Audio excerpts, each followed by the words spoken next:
Saudação, caro aluno e aluna, sejam todos bem-vindos e bem-vindas à nossa videoaula de filosofia. Nesta videoaula de hoje, nós vamos continuar abordando a nossa temática que estamos trabalhando em sala de aula, a qual já expliquei para vocês sobre a importância da filosofia ao longo da história. E para poder sintetizar os nossos conhecimentos e as nossas aprendizagens sobre o conhecimento filosófico, convido você, aluno e aluna, a pegar o seu livro didático e abrir na página 204 e a gente poder aprofundar o capítulo 11, que é o objeto de discussão sobre o pensamento pré-socrático, a qual é o objeto de estudo da nossa videoaula de hoje. Mas para que a gente possa adentrar e conhecer um pouco mais sobre o pensamento pré-socrático, se faz necessário a gente contextualizar um pouco desta aventura do pensamento filosófico, desde a sua origem até chegar à nossa contemporaneidade. Então, a filosofia, como eu já mencionei para vocês, ela tem o seu nascimento no século IV, lá na Grécia Antiga, conhecida como Magna Grécia.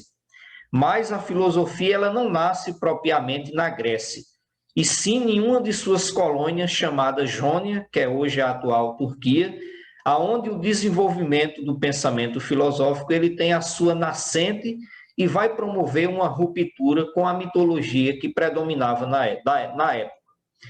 Então, antes da filosofia, as coisas eram explicadas através das divindades do Olimpo, dos deuses da mitologia. Então, o homem da época, ele não tinha um pensamento racional para pensar por conta própria. Ele estava atrelado a uma cosmogonia dos deuses gregos. Então, os deuses tinham o poder de intervir na mente das pessoas e os acorrentava no senso comum. Impediu de pensar, de se questionar e de se indagar sobre as suas realidades, sobre a sua existência e sobre a cosmologia que é o universo que está à sua volta. Então, a filosofia vai fazer essa ruptura e daí nós vamos ter a passagem do mito para o logos. A passagem do mito para o logos é conhecido como atividade racional, ou seja, com a filosofia nascente, o mito é deixado de lado e as coisas passam a ser explicadas através do logos, que em grego significa a razão, para conhecermos e apresentar as coisas que estão à nossa volta e nós podermos também indagar e questionar as nossas realidades. Então, ao longo da história, surgiram vários filósofos e várias correntes filosóficas que nos legaram o conhecimento da filosofia através da história, desde a antiguidade, na Grécia Antiga, até chegar aos nossos dias atuais, na contemporaneidade. E para a gente poder entender esse contexto, nós vamos agora adentrar no pensamento pré-socrático. Então, quem são os filósofos pré-socráticos? Você certamente já deve ter ouvido falar nesta palavra, pré-socrático. Então, os filósofos pré-socráticos são conhecidos como os primeiros filósofos da humanidade. Foram através deles que a filosofia começou a surgir. E vocês lembram que eu já expliquei para vocês que quem inventou o termo filosofia foi Pitágoras de Samos, que era um importante filósofo e matemático grego e também era conhecido como sendo um dos 7 sábios da humanidade. Então, Pitágoras ele atribuiu o termo filosofia, que daí deriva de 2 palavras, filo mais sofia, onde filo significa amor ou amizade pela sabedoria, né? Então, aí nós temos essa definição do filo, mais a sofia de amor e amizade pela sabedoria. E aí, cada filósofo pré-socrático, eles deram também a sua contribuição para o desenvolvimento do conhecimento filosófico que nós conhecemos nos dias atuais. Então, quando se fala em pré-socrático, a gente já tem que sintetizar um espaço e tempo, aonde o pré quer dizer que é antes.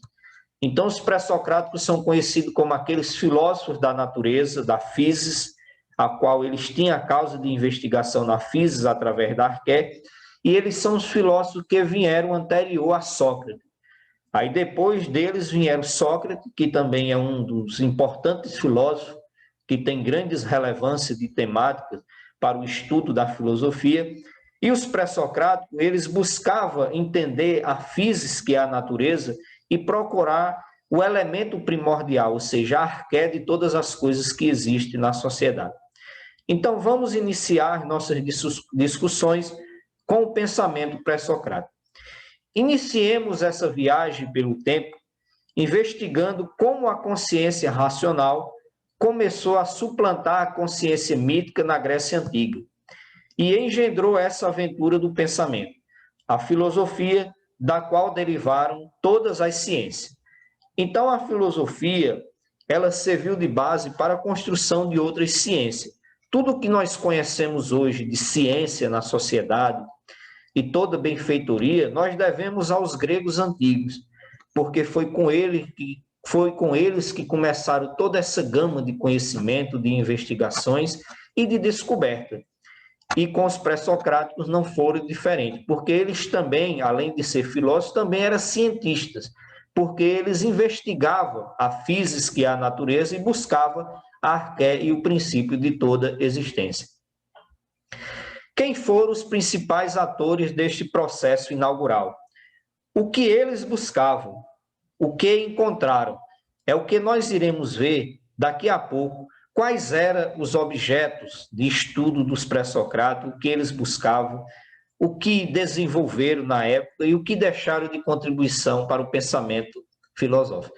Mas para que a gente possa entender esse contexto dos pré-socráticos, aqui eu separei para vocês 3 questões filosóficas que nos ajudam a entender quem são esses filósofos e o que eles fizeram, descobriram e deixaram de legado para a humanidade. Primeiro, qual é o fundamento de todas as coisas? Ou seja, existe uma arqué de investigação formulada como proposição para os pré-socráticos para poder definir a realidade, a existência dessa cosmologia dentro do universo. Depois, a realidade é essencial, é dinâmica ou é estável? Então, dependendo de cada filósofo pré-socrático e das escolas pré-socráticas que buscava a investigação da arqué dentro da física, cada filósofo desse vai desenvolvendo a sua metodologia. Então, para uns as coisas são essenciais, para outros as coisas são dinâmicas, e para outros, e até mesmo para algumas respectivas escolas, as coisas são estáveis. E por último, nós temos a nossa última questão filosófica, que serve como indagação. As coisas são por acaso ou por necessidade? Então, essas questões nos ajudam a entender este gama de conhecimento que foi elaborado pelos filósofos pré-socráticos. Mas para que a gente também possa sintetizar esse pensamento, a gente também precisa conhecer alguns conceitos chaves, a qual nós iremos ver agora, que também vai servir de norte para entendermos os pré-socráticos. Como conceito-chave, nós vamos ter a arqué, nós vamos ter o mito, o complexo de Édipo, o logos, a razão, a polis, o monismo, o dualismo, o pluralismo, a água, o ar, o fogo, a terra, os 4 elementos, o apeiron, o número, o devir, o alforrismo, o mobilismo, o o agnóstico, que diga, o pensamento dialético, o ser, o átomo, o vazio, o acaso, a necessidade, o mecanicismo, a ontologia, a lógica, o paradoxo e a falácia. Então, todos esses conceitos-chave, eles vão definir as causas de investigações dos pré-socráticos. E através de cada termo desse que é elaborado por eles, eles vão dando uma definição, eles vão fundamentando a arqué sobre a origem do universo. Mas também se faz necessário, antes da gente entender o pensamento pré-socrático, a gente sintetizar a polis e a filosofia. Ou seja, a polis, a passagem do mito ao logos. O que significa a polis? A polis é a cidade-estado grego. É aquele lugar de discussão aonde aqueles povos da humanidade, os gregos, eles promoviam as suas discussões baseadas no seu contexto, na sua realidade e na busca dessa razão. Então, a polis ela é fundamental para a existência da filosofia, porque é através da polis que vai ter a ruptura, vai ter a passagem do mito ao logos, a razão. Então, os deuses e as divindades são deixados de lado, a mitologia ela é abandonada, vai ter a ruptura, e as coisas começam a ser explicadas através desse logos, dessa razão existencial. Então, na história do pensamento ocidental, a filosofia ela nasceu na Grécia, como eu já expliquei para vocês, entre os séculos VI e VII a.C., né? E promoveu a passagem do saber mítico, ou seja, aquela alegoria que existia no momento. Então, esse saber ele deu espaço para o pensamento racional, para a razão, que é o logo. Então, essa passagem ocorreu durante longo período do processo histórico, sem um rompimento brusco e imediato com as formas do conhecimento que eram utilizadas no passado. Então, antes da filosofia, os conhecimentos eram utilizados a uma espécie de prisão com os deuses do Olimpo, onde eles interviam na mente das pessoas e diziam o que eles tinham que fazer. Então, foi um processo que não ocorreu do dia para a noite, né? Mas foi um processo histórico a qual o homem começa a se libertar e se questionar sobre si, sobre o universo, sobre a existência, através desse logos, que é o pensamento racional, que vai fazer com que a atividade humana ela aconteça de uma forma a qual você, ao se questionar sobre a realidade, você também está se questionando e se indagando sobre si mesmo. Então, grandes pensadores ao longo da história, como Jean-Pierre Vernon, ele vai abordar essa questão da mitologia, né, com essa ruptura que torna a passagem do logos, né? O mito é deixado de lado e as coisas começam a acontecer através da razão. Então, agora nós vamos ingressar nas nossas discussões conhecendo um pouco dos pensamentos dos primeiros filósofos.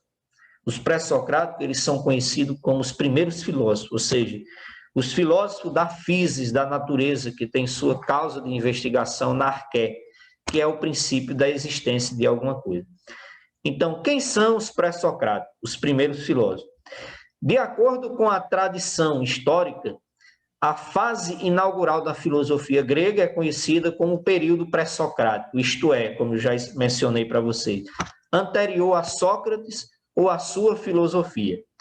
Assim, esse período abrange o conjunto das reflexões filosóficas que foram desenvolvidas desde Tales de Miletos, no século VII a.C., até seu apogeu no século V a.C. Cabe ressaltar, porém, que alguns filósofos chamados pré-socráticos, eles foram contemporâneos de Sócrates, sendo assim designados porque mantiveram o tipo de investigação de seus predecessores, ou seja, centrado na physis, na natureza. Sócrates, por sua vez, inaugurou outro tipo de reflexão, voltado para o ser humano, dando início, assim, à tradição clássica da filosofia grega.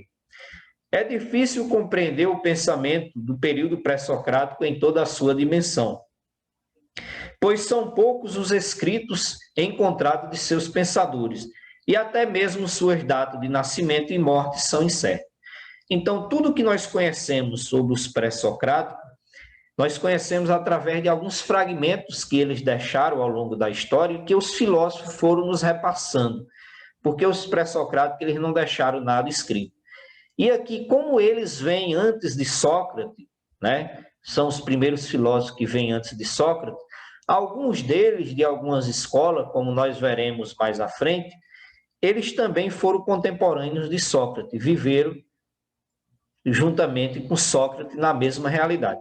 Mas só que quando a gente fala pré-socrático que vem antes, é porque a invenção da filosofia começa especialmente, como diz Confort, que é um importante pensador e filósofo francês, ele diz que é os pré-socráticos que faz essa iniciação da filosofia. Então, Sócrates também tem uma importante relevância no conhecimento filosófico. Só que a filosofia de Sócrates, que é conhecida como a filosofia socrática, ela vai se diferenciar dos pré-socráticos. Por quê? Para os pré-socráticos, a busca da investigação, as causas da physis, está onde? Está na arqué, como sendo o princípio de todas as coisas. Então, para Sócrates, ele não vai se preocupar com a arqué para buscar conhecer as coisas, mas ele vai se preocupar com a psique, ou seja, aquilo que é inerente ao ser humano, que está dentro de si, Então, para Sócrates, o conhecimento é você conhecer a si mesmo, a famosa psique socrática, a qual ele vai desenvolver depois na sua filosofia. Então, aqui nós temos o mapa conceitual do mundo grego no século VI a.C.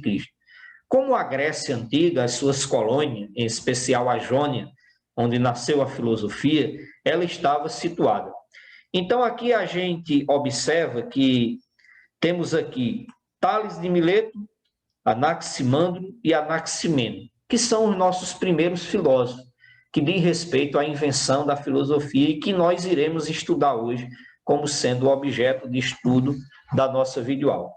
Aí depois nós temos Pitágoras, da ilha de Samos, nós vamos ter Heráclito, de Éfeso, né?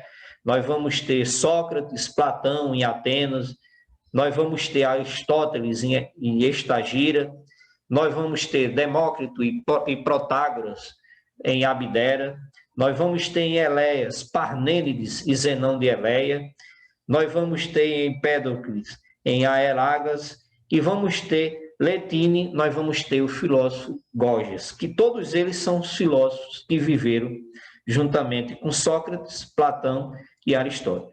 Então, cabe ressaltar aqui, essa parte onde tem a palavra Mileto, a gente, quando fala Mileto, que faz parte lá da Jônia, aqui tem a invenção da palavra filosofia. Então, a filosofia ela vai nascer em Mileto. Daí nós temos Tales de Mileto, Anaximandro de Mileto e Anaximene de Mileto, que são os primeiros filósofos, e agora nós vamos nos aprofundar sobre essas questões. Então, este mapa conceitual que eu expliquei aqui para vocês, eles são importantes para a gente poder entender esse primeiro momento da filosofia. Ela inicia com os pré-socráticos nas diversas ilhas gregas, né, da Magna Grécia, conhecido como mundo grego, né, o mundo da antiguidade, onde aí nós temos o mar Mediterrâneo, que promoveu essa espécie de intercâmbio de ideia com aqueles povos distantes, né? E depois nós vamos ter Sócrates, Platão e Aristóteles, que também vai dar um novo significado à filosofia e o conhecimento filosófico, como nós vamos ver em outro momento. Então, a busca pela arqué.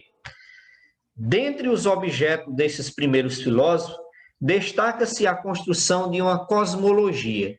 A cosmologia é o universo, ou seja, é a explicação racional e sistemática das características que compõem o universo ao qual nós estamos inseridos. Esse universo, por sua vez, ele vai promover essa ruptura com a antiga cosmogonia, ou seja, a cosmogonia é a explicação sobre a origem do universo baseada nos mitos, conforme já expliquei para vocês. Antes da filosofia, da cosmologia, existia a mitologia grega, as coisas eram explicadas através das divindades, né? Daí o nome cosmogonia, né? Que era a explicação da origem do universo que era baseada nos mitos. Então, com a filosofia, através do Logos, né, a filosofia vai ganhar ênfase com a cosmologia, a qual vai ser a fase de investigação dos filósofos pré-socráticos através da arqué, o elemento principal dentro dessa cosmologia. Assim, com base na razão e não na mitologia, os primeiros filósofos gregos tentaram encontrar o princípio substancial ou substância primordial, arqué, que é o princípio em grego, né? Ou seja, essa arqué, por sua vez, ela existia em todos os seres, a matéria-prima de que são feitas todas as coisas. Então, para os primeiros filósofos, em especial, que nós vamos ver agora, Anaximene, Anaximandro e Tales de Mileto, eles tinham a arqué como busca de investigação nessa matéria-prima, a qual todos os seres tinham um princípio, um arqué, mas cada um foi denominando a sua busca e foi denominando alguma temática. Uns diziam que era o ar, que era o fogo, que era a terra, que era a água, ou até mesmo os 4 elementos, como nós vamos ver. Então, os pensadores de Mileto. Quando afirmamos que a filosofia nasceu na Grécia, devemos tornar esta afirmação mais precisa. Afinal, nunca houve na antiguidade um estado grego unificado. o que chamamos de Grécia nada mais era que o conjunto de muitas cidades-estados, como a polis que eu expliquei para vocês, né? Ou seja, essas polis, elas eram o quê? Independentes umas das outras e muitas vezes também rivais, como a gente viu a questão de guerras que aconteceu ao longo da história, a Guerra de Troia, por exemplo, Esparta, Corintos e assim sucessivamente. Portanto, no vasto mundo grego, a filosofia teve como berço mais precisamente a cidade de Mileto, situada na Jônia litoral ocidental da Ásia Menor, que é hoje a região da Turquia. Então, Mileto era caracterizada por múltiplas influências culturais e por um rico comércio. Mileto abrigou os 3 primeiros pensadores da história ocidental, a que atribuímos denominações de filósofo, ou seja, são eles Tales, Anaximandro e Anaximene de Mileto, todos de Mileto. Então, Mileto foi uma expansão do conhecimento filosófico, porque lá era uma ilha grega banhada pelo mar Mediterrâneo, então lá tinha muitas navegações, o comércio era fortalecido. Então, os povos da humanidade, os 5 povos da humanidade, os gregos, os caldeus, os babilônios, os persas, os gregos, eles se encontravam em Mileto para promover essa espécie de comércio. E foi a partir desse momento que a filosofia começou a ganhar importância, porque essas culturas também, elas tinham uma filosofia, não a filosofia da razão, mas elas tinham uma filosofia de vida. Então, elas trouxeram o seu pensamento para a Grécia Antiga e também a Grécia Antiga influenciou esses povos a levar essa atividade racional do pensamento filosófico. Agora nós vamos entender um pouco desse importante filósofo chamado Tales de Mileto, a qual ele vai elaborar a proposição da água como sendo a arqué da física, da cosmologia. Então, Tales de Mileto é tido como pensador que deu início à indagação racional sobre o universo, inspirando-se provavelmente em concepções egípcias, acrescidas-se de suas palavras observações de corpos hídricos, como os rios e mares, bem como da vida animal e vegetal. Ele dizia que tudo era água. Então, a proposição de Tales, a arqué para ele na natureza, physis, né, significa água. Para ele, a água é a origem de todas as coisas. Mais lá na frente, nós vamos ter outros filósofos da mesma escola de Mileto, que também vai levar o pensamento de Tales adiante, mas também vai descobrir a sua arqué como sendo o princípio de todas as coisas.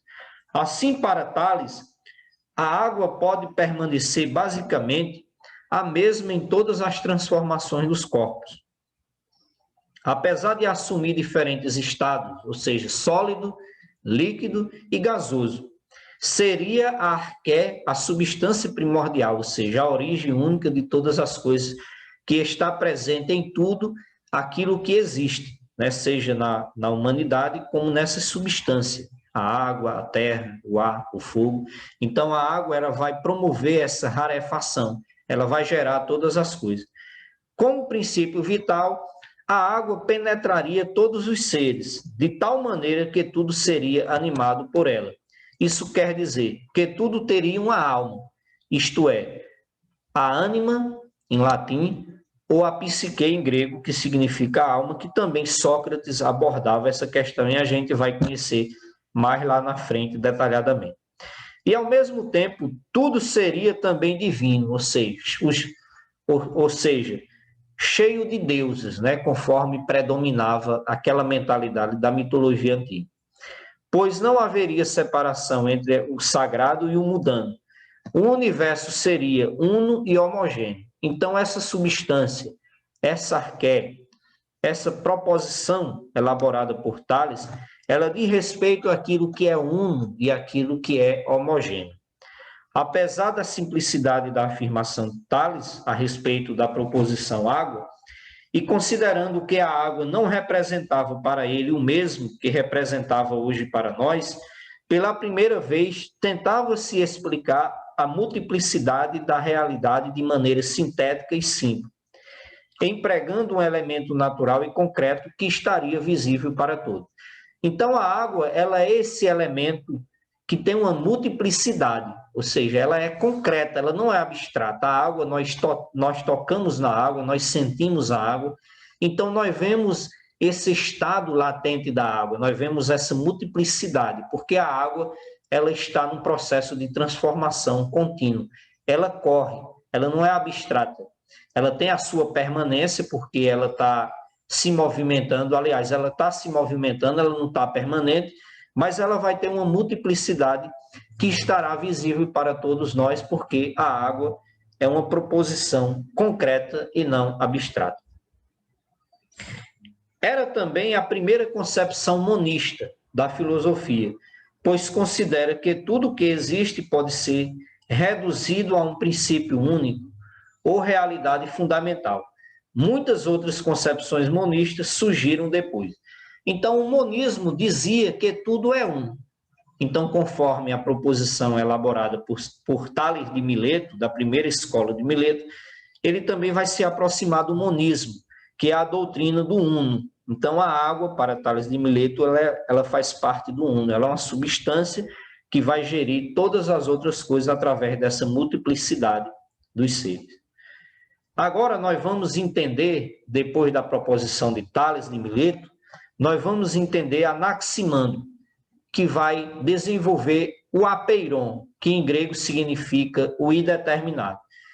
Então, outro filósofo de Mileto, Anaximandro, que também era discípulo de Tales, procurou aprofundar as concepções de seu mestre sobre a origem única de todas as coisas e resolveu os problemas que Tales lançara naquela época, que era a proposição da água. Então, Anaximandro buscou, em meio aos diversos elementos observáveis e determinados do mundo natural, especialmente os tradicionais pares de contrários, que se devoram entre si, como a água, a terra, o ar e o fogo. Mas não lhe foi possível identificar entre eles o princípio uno e primordial de todos os seres, conforme Tales falava que a água ela una e promovia essa multiplicidade de todos os seres. Então, diferente de Anaximandro, ele não conseguiu explicar esse princípio único e primordial de todos os seres. Mas ele vai elaborar o indeterminado apeiron como sendo uma nova forma de busca e de descoberta dessa arqué, como a gente vai ver a partir de agora. Anaximandro pensou, então, que deveria haver alguma substância diferente, ou seja, aquilo que é ilimitada, e que dela nascesse o céu e todos os mundos neles contíguos. Foi assim que o filósofo chegou à conclusão de que a arqué é algo que transcende os limites do observável, ou seja, que não se situa em uma realidade ao alcance dos sentidos, daquilo que nós tocamos, como a água, que é concreta e não abstrata. Por isso, Anaximandro vai denominar esse indeterminado de apeiron, que em grego significa o indeterminado, ou seja, esse termo indeterminado, ele vai estar caracterizado em algo que é infinito e que tem um tempo para acontecer as coisas no universo. O apeiron, para Anaximandro, seria a massa geradora dos seres e do cosmos, ou seja, do universo, contendo em si todos os elementos que são opostos, né? Inclusive a água, a terra, o ar, o fogo e todos os outros que faz parte desse cosmos. Segundo sua explicação por diversos processos naturais de diferenciação entre os contrários, por exemplo, frio e calor, e de evaporação, teria surgido o quê? O céu e a terra na concepção de Anaximandro, bem como os animais em uma sucessão evolutiva que faz lembrar também a posterior teoria da evolução das espécies, a qual você já deve ter estudado, de Charles Darwin, em biologia, né? Que esse pensamento de Anaximandro serviu também para Charles Darwin poder desenvolver essa teoria dos contrários através da evolução das espécies. O cosmo é para Anaximandro, aliás, o cosmo para Anaximandro se manteria por compensações cíclicas entre os contrários, as sucessivas estações do ano, até ser reabsorvido no apeiron, naquilo que é indeterminado, e promoveria uma recriação novamente a partir deste. Isto significa que ele concebeu um cosmo dinâmico, mais limitado no tempo, que é cíclico. Ou seja, para Anaximandro, esse apeiron, a qual é infinito, ele vai ter essa parte de cíclico, ou seja, as coisas vão acontecer não de uma maneira última, limitada, mas ela vai ser ilimitada e indeterminada, porque ela vai ter um tempo para acontecer. Porque esse apeiron, ela tem sua origem e vai ter o seu fim dentro do apeiron, mas é um fim que é infinito, ele não vai terminar, ele vai acontecer, porque nós estamos agora aqui situados no espaço e no tempo. Nós temos um tempo onde nós nascemos e nós morremos, mas ao nascer, quando nós vimos ao mundo, já existia pessoas, ao morrer também vai continuar pessoas. Então, o apeiron para ele é algo que é infinito, que vai permanecer através desse ciclo. Desse modo, nós vamos ter certo retorno a algumas concepções relativas aos deuses primordiais, né? ao caos, ao mito, por exemplo, ou seja, os deuses também, eles promoviam o caos na Grécia Antiga, na mitologia, promoviam aquela bagunça, porém sem voltar diretamente a eles, ou seja, com a filosofia nós não precisamos mais voltar aos deuses do Olimpo para explicar a realidade, porque nós temos o logo, nós temos a razão para investigar a física e buscar esse elemento, buscar essa arqué dentro da física, e nós vamos nos aproximar do pensamento de Anaximandro, que é o apeirão. Então, nós não precisamos da mitologia para explicar as coisas, porque nós temos uma justificação através de um processo lógico, de investigação. É aquilo que os cientistas fazem. Eles investigam e provam essas investigações através de argumentos lógicos concretos que eles investigaram e provaram determinada coisa. Depois de analisarmos Tales de Mileto e Anaximandro de Mileto, nós agora vamos conhecer outro importante pré-socrático da primeira escola filosófica, que é Anaximene de Mileto. Então, ele vai elaborar o ar como sendo o elemento primordial da arqué dentro da física. A discussão sobre o problema da arqué prosseguiu com o terceiro Milésio. Milésio quer dizer que ele é natural de Mileto, né? Anaximene foi discípulo de Anaximandro, ou seja, ele concordava que a origem de todas as coisas eram indeterminadas, igual ao seu mestre Anaximandro. Mas Anaximene se recusou a atribuir essa indeterminação ao caráter da arqué. Para Anaximene, a substância primordial não poderia ser um elemento situado fora dos limites da observação e da experiência sensível, como o apeiron que era elaborado pelo seu mestre Anaximandro. Em discordância com os aspectos do pensamento dos dois mestres anteriores, tanto Tales de Mileto como Anaximandro, mas buscando uma síntese entre eles. Então, Anaximene incorporou o argumento de ambos e propôs o ar como princípio de todas as coisas. Como nossa alma, que é ar, soberanamente nos mantém unidos, assim também todo o cosmos, o sopro e o ar vai manter nessa permanência. Então, o que é que Anaximene vai fazer? Ele vai pegar a proposição da água de Tales e o apeiron de Anaximandro, que é seu mestre, e vai desenvolver a proposição do ar, porque para ele não é só a água, não é o indeterminado, mas é o ar que vai dar origem a todas as coisas, a todos os seres que existem dentro desse cosmos. Então, o ar para Anaximene será o objeto da física, a qual se chama de arqué, essa substância. Então, é através dessa arqué, dessa substância, que o ar vai promover essa rarefação de origem de todas as coisas. Anaximene considerou o fato de que o ar, quase inobservável, é um elemento mais sutil que a água, mas que ao mesmo tempo nos anima, nos dá vida, como testemunha nossa respiração, infinito e ilimitado. Penetrando todos os vazios do universo, o ar constituiria um arqué menos indeterminada que o apeiron. Também seria um princípio ativo, gerador do movimento como dos ventos. Então, Anaximene, ao desenvolver o ar como proposição da arqué, da physis, ele também vai fazer com que infinito e ilimitado esteja presente também nesta arqué dentro do universo. Porque aqui nós vamos ter o chamado princípio ativo, o princípio gerador e movimento de todas as coisas que existem na nossa realidade. Segundo Anaximene, pelos processos de rarefação e condensação, se formaria os outros elementos, que para os antigos era a terra, o ar, o fogo, além do próprio ar, né? E a partir destes, todos os demais, a terra, por exemplo, seria o estado mais condensado, isto é, de menor volume.